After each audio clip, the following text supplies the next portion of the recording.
All right, we are joined once again this week by Will Anderson, who is the editor-in-chief at our partners over at the Dallas Business Journal. Thanks for coming back with us. We didn't scare you off after week one. I'm happy to be here. Always a good sign. And today we're talking about booming growth that's going on in Collin County. And, well, it seems like we've been talking about this, for several years now, but it really is just hitting this pace that is just unreal. You guys reported this week that the Old Proper Partners has bought a 2,400-acre tract out there in McKinney, and right now they're planning to turn this into another one of these huge residential communities. That's extraordinary. You can fit a lot of houses into a 2,400-acre tract, even with amenities and so forth. Possibly thousands more homes coming to this part of Collin County, and yes, it's been growth, sustained growth. But just the pace of it is kind of overwhelming nowadays. Collin County added more people than anywhere else in the country, except Harris County, which is the giant, Houston area county. Collin County was number 2 in the nation in terms of people added, estimates say, from 2022 to 2023. So if you feel like you're looking around and there's a lot more neighbors and houses, you're right. That's really staggering when you think about that, just to underscore that again, to add more people than any other place in the country except for Harris County, which is an enormous county where Houston is. That is an extraordinary thing. Yeah, DFW's growth has kind of just chugged along. No matter the macroeconomic condition, no matter what's happening with interest rates, you just see more and more housing being built, more new communities rising.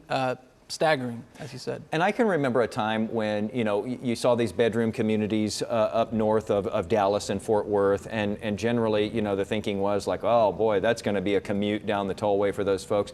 But really, in these past several years, doesn't it seem like the center of economic activity has sort of shifted up north to where you get to that area around like Legacy and, the tollway and the Sam Rayburn up there? That's sort of the center, isn't it now? Yeah, and demographers even talk about a population center, of a metro area, and it's slowly moved north. I forget where exactly, but into like the Carrollton area, the Plano area. That's for all of DFW. It's continued to move north. The commercial activity, though, is really centered along roads, and developers know this. They look 10, 20 years out ahead to see where roads are being built. And at Dallas Business Journal, what we've been reporting this week is we saw this huge land sale, 2,400 acres. That's a big chunk of Collin County. We expect to see more of those deals farther out now. This is along the future Collin County outer loop. So it's interesting to see how residential development really happens in bands. First it was like 121 in Frisco, and now that's all filled in. Then there's University farther north, and that's really starting to fill in all those patchworks. Well, guess what? That next band will be the Collin County outer loop, and you're going to see more massive neighborhoods, thousands of homes.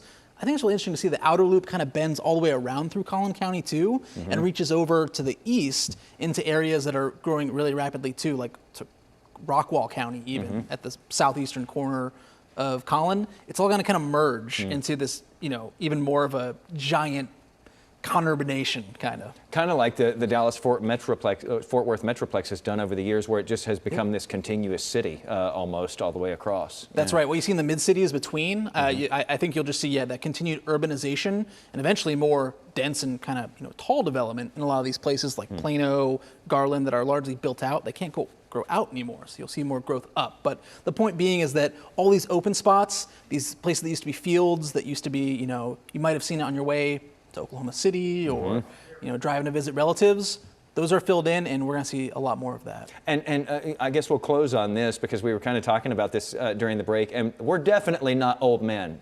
We're going to say that. We're going to put that out there right now. We're definitely not old men. I've been here, 12 years, almost 13 years. It used to be when you drove up that way, if you don't get out a whole lot, I mean, it was like country roads and so forth, and you were mentioning sort of how you even knew you were in from, one city to the other up there.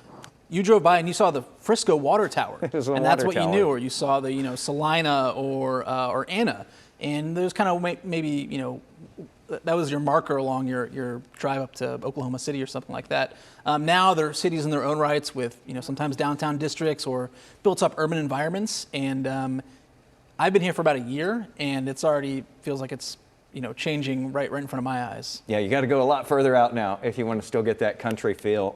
It is fascinating to see what's going on in Collin County. It is its own story for sure. It's not just one of those outlying counties like it used to be. It's definitely a center right now.